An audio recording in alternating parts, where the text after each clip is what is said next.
Friends आज আমি আমার ক্যালাডিয়াম গাছের কালেকশন আপনাদের দেখাবো। এই যে গাছটা দেখছেন এটা তো কমন গাছ, আমাদের আশেপাশে তো দেখতেই পাওয়া যায়।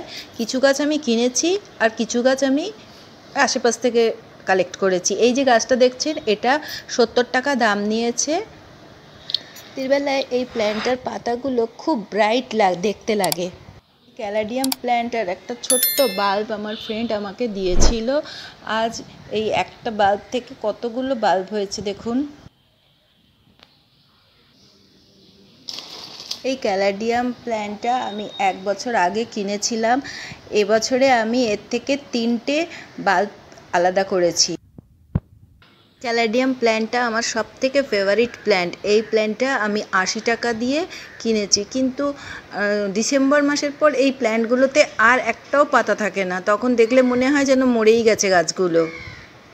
জুন জুলাই মাস থেকে আবার এগুলোর পাতা বেরোতে শুরু করে।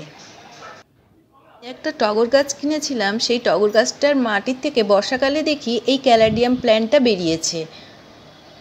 ক্যালাডিয়াম গাছের মাটির তৈরির জন্য আমি বেশিটা মাটি, বালি, গোবর সার আর ছাই অবশ্যই মেলাবেন, তাতে ক্যালাডিয়াম গাছ খুব ভালো হবে।